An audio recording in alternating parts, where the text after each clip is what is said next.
Have you ever woken up one morning and just felt off? Not in pain, nothing sharp or sudden, no bruises, but as you stood up from your favorite chair or leaned over to tie your shoes, there it was, a quiet heaviness in your legs, a slower step. You paused. Was I always this slow? It's subtle. It sneaks in. Until one day, something that used to be easy, just standing up, suddenly feels like effort. And here's the truth that surprises most people. It might not be your age. It might be what's on your plate. Right now, thousands of older adults across the country are losing muscle strength. Not because they're not eating, not because they're not trying, but because some of the foods they trust the most are quietly working against them. That's what today's video is about. We're going to talk about 5 common foods that seem harmless, even healthy, but could be slowly draining your strength every single day.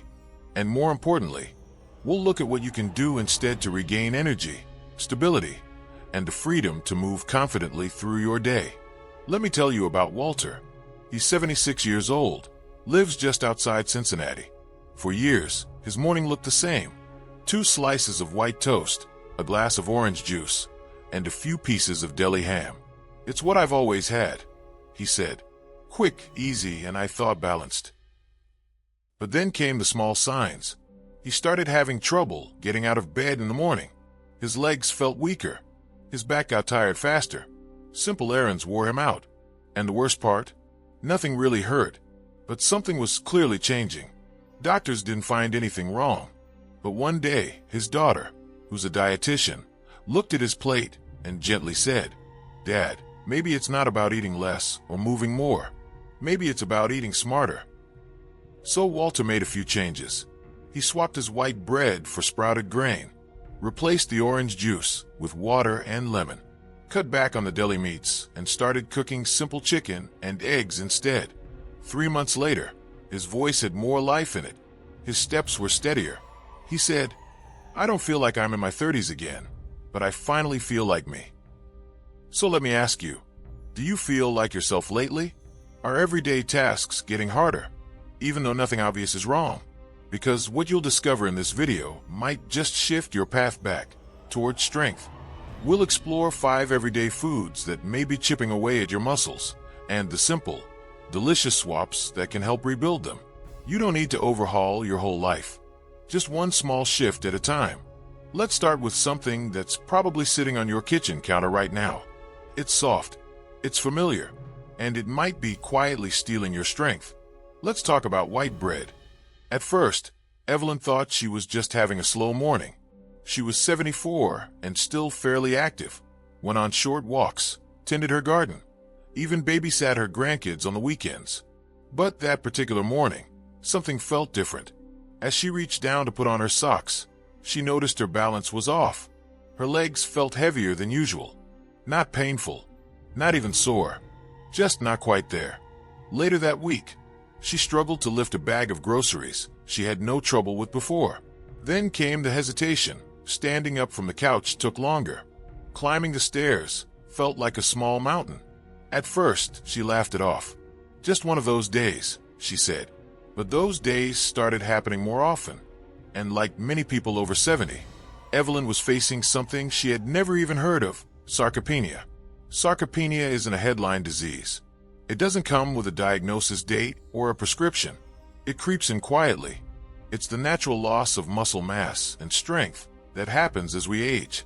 In fact, starting around age 50, we lose about 1 to 2% of muscle every year, and that rate can double if we're not careful. The tricky part? It doesn't feel like anything dramatic at first. No warning signs, no red flags, just a little more tired than usual, a little less steady. Until one day, your body simply doesn't move the way it used to. And here's what makes it more dangerous. Many people blame themselves. They think they're lazy, or out of shape, or just getting old. But it's not about being lazy. It's about biology. When muscle begins to fade, it takes more than just willpower to get it back. It takes awareness. It takes smart choices. And most importantly, it takes knowing what's quietly making it worse. That's where we begin. Because while Evelyn couldn't control time, she could control what she put on her plate. And so can you. So in the next part, we're going to look at something incredibly common, something you may have eaten this very morning. It's soft, familiar, and found in nearly every kitchen in America, but it may be speeding up your muscle loss every single day. Let's talk about white bread.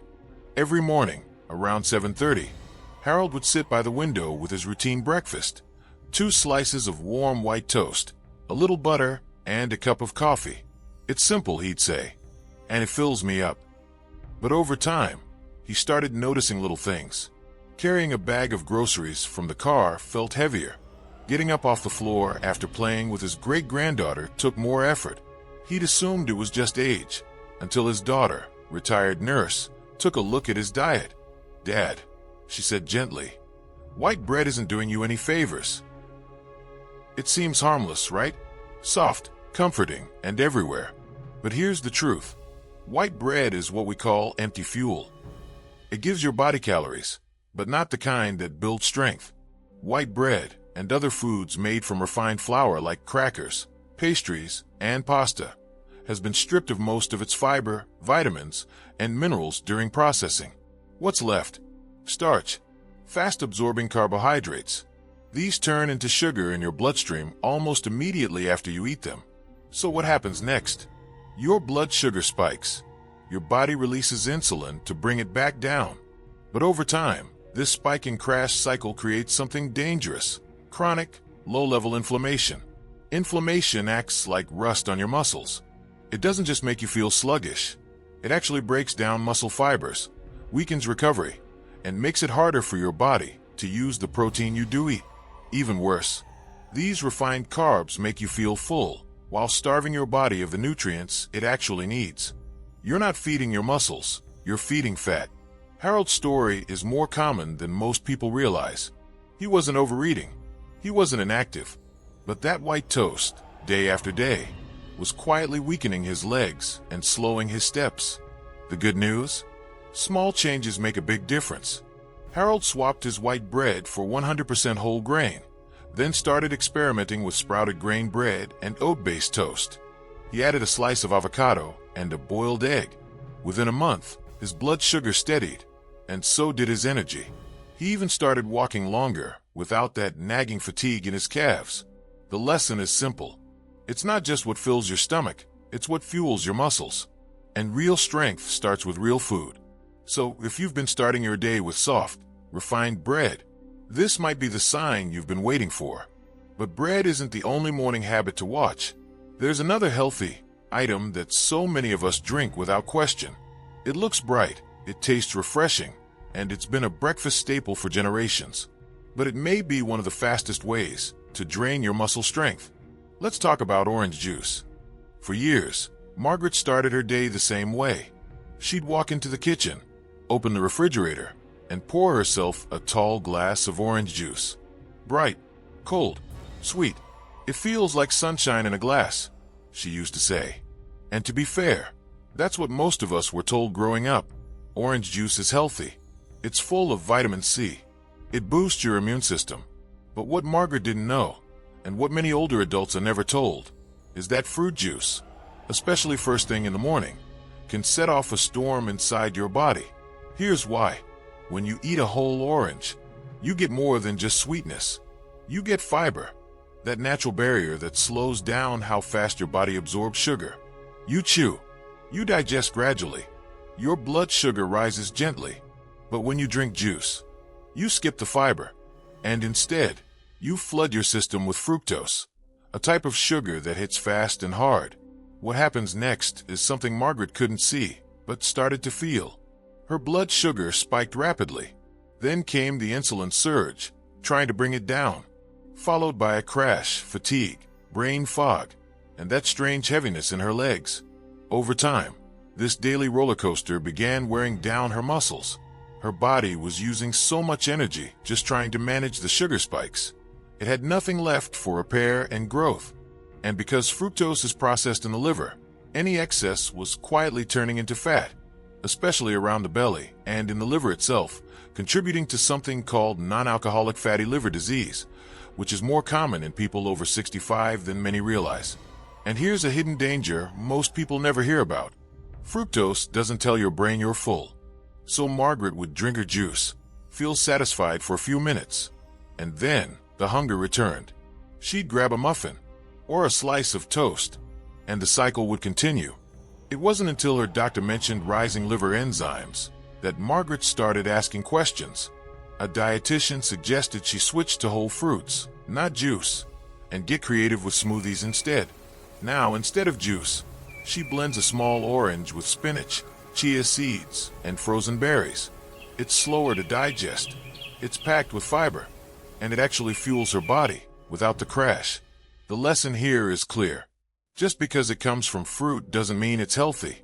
In fact, juice can be one of the sneakiest ways to lose energy and muscle without even realizing it.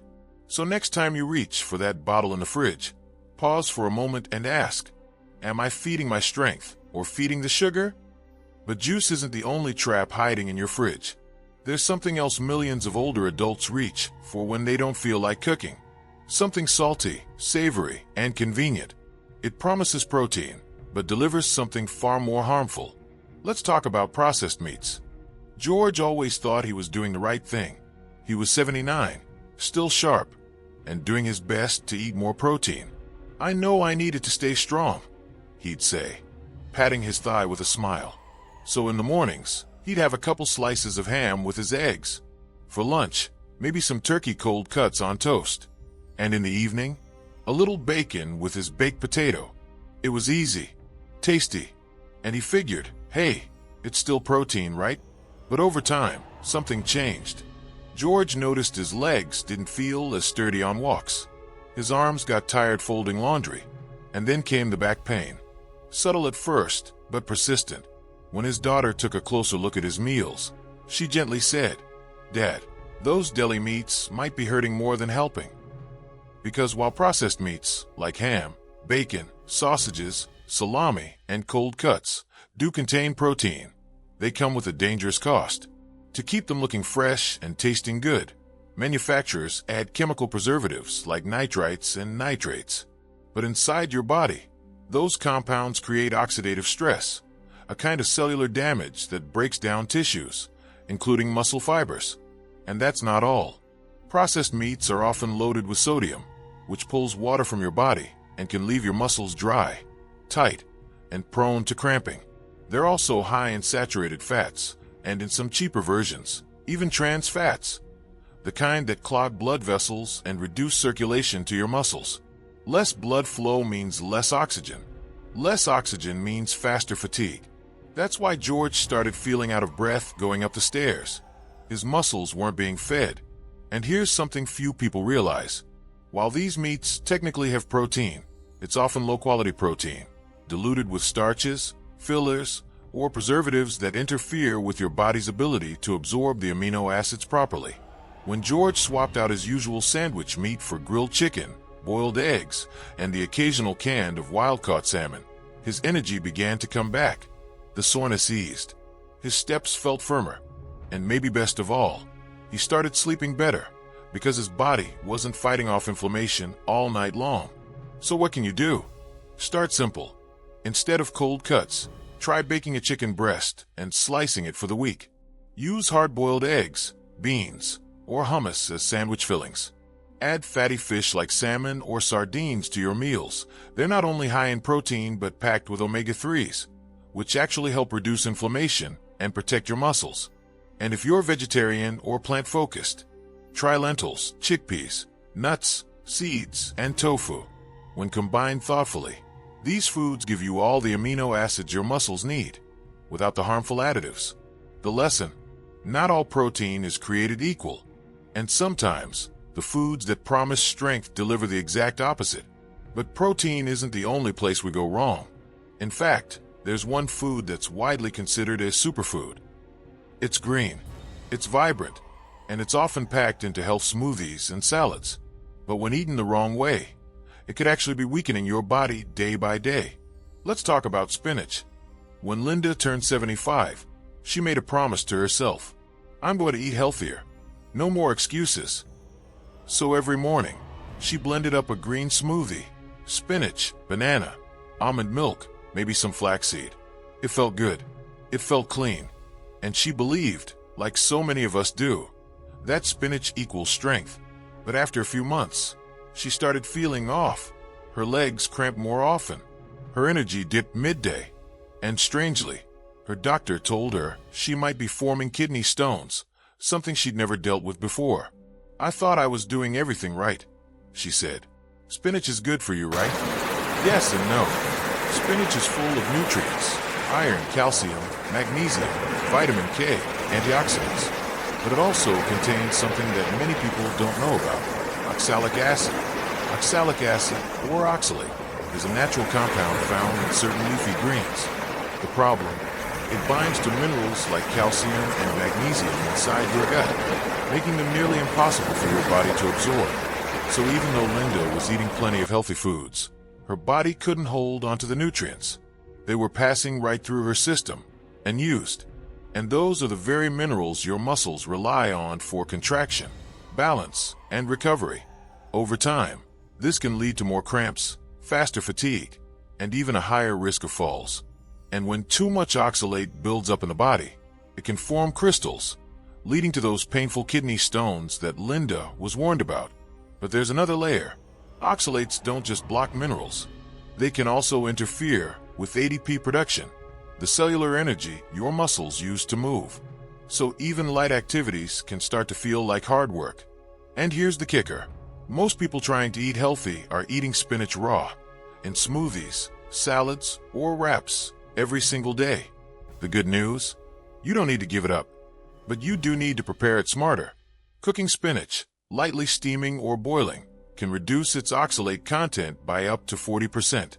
Even better, drain off the cooking water to remove a good portion of those oxalates. This simple step makes a huge difference in how much calcium and magnesium your body can actually absorb. And variety matters too. Try rotating in other greens like kale, arugula, romaine, or butter lettuce. They're still nutritious, but lower in oxalates. And if you love smoothies, use fruits like blueberries or blackberries and blend with greens like Swiss chard or baby kale. Linda made those changes. She cut back on raw spinach, cooked it when she wanted it, and added more variety to her greens. The cramps eased up, her energy returned, and she finally felt like her healthy habits were helping, not hurting. So here's the reminder. Even superfoods need balance. And sometimes, too much of a good thing isn't good at all. And that brings us to something else many of us rely on every single day. It's warm, it's comforting, and it might be the very first thing you reach for each morning. But in large amounts, or at the wrong time, it can quietly chip away at your muscle health, disturb your sleep, and wear down your body from the inside out. Let's talk about coffee. For many of us, the day doesn't truly begin until we've had that first sip of coffee, that warm mug in your hands, the familiar scent drifting through the kitchen. It feels like comfort. It feels like home. For Jack, now 78, it was a ritual he held onto through everything: career changes, retirement, even the passing of his wife. "Coffee kept me going," he'd say with a half smile. He usually had 2 or 3 cups before 10 a.m., sometimes one more in the afternoon. But lately, something felt off. His legs ached after short walks. He had trouble sleeping through the night. And no matter how early he went to bed, he woke up feeling drained. When his doctor mentioned dehydration and elevated cortisol, Jack was confused. "I drink coffee all day," he said. "I thought it helped me stay alert." And that's the tricky part. Coffee can help in small amounts, but it can hurt in excess. Here's what was happening inside Jack's body. Coffee is a natural diuretic, which means it causes your body to flush out fluids, including essential minerals like calcium and magnesium, which your muscles need to function properly. Without those minerals, you're more likely to experience cramps, fatigue, and weakness, even if you're eating well. But that's not all. Caffeine also stimulates cortisol, your body's main stress hormone. Cortisol is helpful in small bursts. It gives you energy when you need to respond to danger. But when it stays elevated, especially from daily caffeine hits, it can start to break down muscle tissue. That's right. High cortisol signals your body to convert muscle into energy, just in case you need to run or fight. But in today's world, we're not running from tigers. We're just trying to live peacefully. And instead of building strength, we're slowly losing it. And if you drink coffee late in the day, that's another problem. Even if you fall asleep, caffeine can disrupt deep sleep, the very stage where your body repairs and rebuilds muscle. So each night, Jack's body was missing out on its chance to heal. After learning this, Jack made a few small changes. He limited himself to 1 small cup in the morning, always after breakfast, to avoid cortisol spikes on an empty stomach. He swapped his afternoon coffee for green tea or herbal blends and made sure to drink more water throughout the day. Within a few weeks, his sleep improved. The tightness in his legs started to fade, and he felt more clear-headed, not from caffeine, but from better rest and better balance. So here's the truth. Coffee isn't the villain, but it has to be handled with care, especially after 70, when your body needs more support, not more stress. If you love coffee, keep it, but think of it as a tool, not a lifeline. Drink it wisely, pair it with food, and stay hydrated, because strength doesn't just come from what you eat. It comes from how well your body can recover. And speaking of hydration, there's one more habit that often goes unnoticed, but plays a major role in muscle strength, energy, and balance.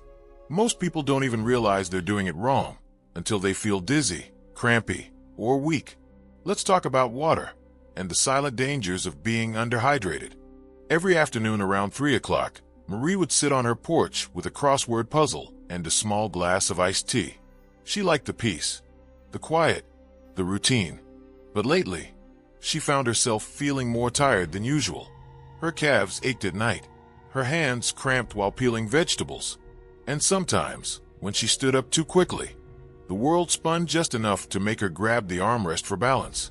Her doctor ran some basic tests and asked, "How much water are you drinking each day?" Marie shrugged. "I'm not sure. I drink when I'm thirsty." That's when she learned something surprising. After age 70, your sense of thirst naturally weakens, which means by the time you feel thirsty, you're already mildly dehydrated. And here's the thing, even mild dehydration affects your muscles. Your muscles are made up of nearly 75% water. They need it to contract properly, to stay flexible, to carry nutrients, and to flush out waste. When your body is low on fluids, muscles become less efficient, more prone to tightness, cramps, and fatigue. You might even feel shaky, weak, or unsteady, and blame it on aging, when it's really just your body crying out for hydration. That was Marie's story. She was eating well, moving daily, and doing everything right. Except for one thing. She simply wasn't drinking enough water. And to make things worse, she drank coffee in the morning and tea in the afternoon, both mild diuretics that caused her to lose even more fluids without realizing it. Once she made hydration a habit, not a reaction, things started to shift. She began her day with a glass of water before her coffee. She kept a small pitcher on the table to remind herself to sip throughout the day. She even added a pinch of sea salt or a slice of cucumber to her water to help replenish electrolytes, especially on warmer days. Within a week, the cramps began to fade. Within a month, her energy lasted longer through the day. And most importantly, she stopped feeling like her legs would give out when she stood up. Hydration is one of the simplest, most powerful ways to protect your muscles, yet it's also one of the most overlooked. So ask yourself right now, when was the last time you drank a full glass of water? Because your muscles can't do their job without it. Your joints can't glide. Your energy can't last. And your strength, it slips away quietly, glass by forgotten glass. But water alone isn't the whole picture. Even if you're eating right, drinking enough, and moving regularly, when you eat, your protein might be just as important as how much. That's right. Let's talk about protein timing and how the rhythm of your meals could be affecting your ability to stay strong. Frank had always thought he was doing it right. At 80 years old, he made sure to eat enough protein. Lots of it, in fact. A hearty steak or grilled chicken for dinner. Maybe a scoop of cottage cheese before bed. But breakfast, that was usually toast and coffee. Lunch, something light, a salad, maybe soup. So when his physical therapist gently asked, "Are you spreading your protein throughout the day?" Frank was puzzled. "I eat plenty," he said. "Yes," she replied. But your muscles don't just need quantity. They need consistency. Here's what she meant. After age 60, your body becomes less efficient at using protein to build and repair muscle. That's why older adults actually need more protein per meal. But more importantly, they need it at regular intervals.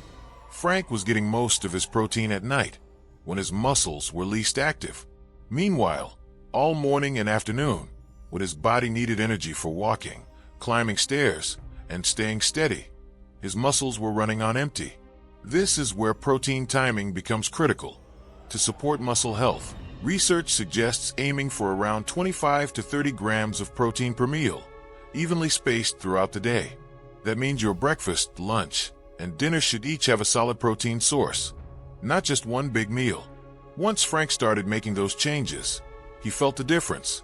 He added scrambled eggs to breakfast, a turkey and avocado sandwich at lunch, and yes, he still enjoyed his evening steak. But now, it wasn't carrying all the load. Within weeks, he had better energy. His balance improved, and during his workouts, he didn't feel as wiped out halfway through. The lesson: it's not just what you eat, it's when you eat it. Your muscles are always listening, and when you feed them consistently, you give them the fuel they need to stay strong, recover faster, and support every movement you make. So before you ask, am I eating enough protein? Try asking, am I feeding my muscles when they need it most? But even the best planned meals can go off track if you're relying on foods that only seem healthy. And today, there's one category that's especially tricky, found in nearly every pantry, labeled with words like natural, light, or organic. They look like a smart choice, but they're often packed with sugar, preservatives, and the very ingredients that undermine your strength. Let's talk about the hidden enemies in so-called healthy packaged foods. Susan loved her morning granola. She picked it up from the health food aisle, organic, labeled high fiber and low fat, with pictures of oats and blueberries on the front, sprinkled over some flavored Greek yogurt. It felt like a smart way to start the day. And for lunch, a protein bar. Easy, no mess. Maybe some flavored almond milk in the afternoon and a fruit smoothie at night. She thought she was doing everything right. But at 73, Susan noticed something strange. Her energy kept crashing mid-morning. Her muscles ached more. Her belly felt bloated. And worst of all, her weight crept up, even though she hadn't changed her habits. When her niece, a nutrition coach, looked at her pantry, she gently pointed to the problem.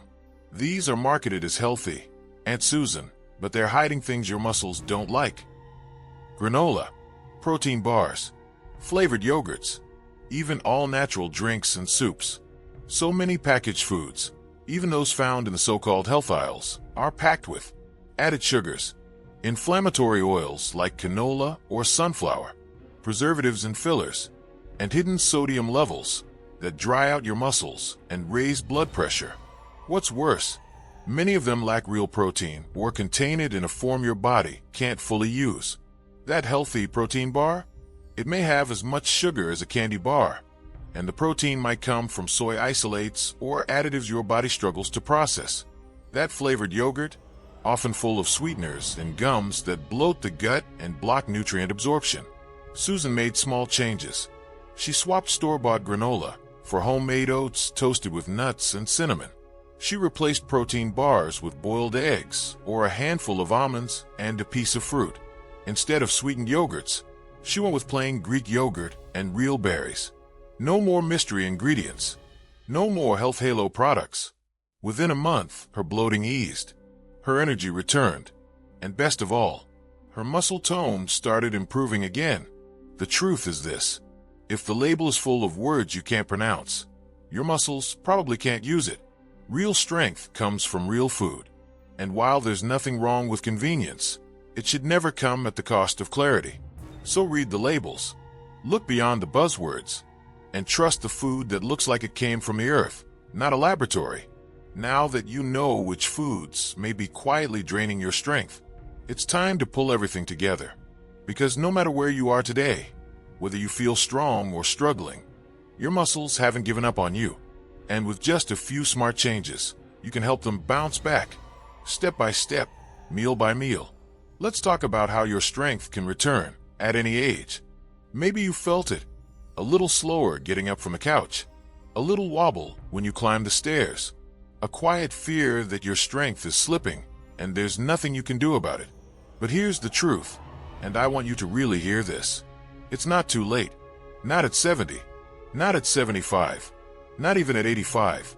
Your body is still listening, still responding, still waiting for you to feed it what it needs to recover, rebuild, and rise again. We've talked about a lot today. How white bread and refined carbs can silently inflame your muscles.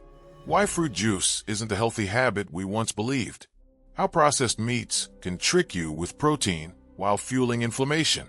The surprising way raw spinach blocks your minerals. Why too much coffee can drain your strength, sip by sip. The hidden danger of not drinking enough water. How protein timing affects your muscle growth. And the sneaky packaged foods that wear down your body behind pretty labels. But this isn't just about removing the bad. It's about choosing the good. And the beautiful thing is, you don't have to change everything at once. Start with breakfast. Add an egg. Switch the toast. Drink a glass of water before your coffee. Boil your spinach. Try lentils. Read that label. Every one of those small steps is a vote for your strength. And if no one's told you this lately, you are not too old to get stronger. You are not too far gone to feel better. Your story is still being written, and this chapter can be one of healing.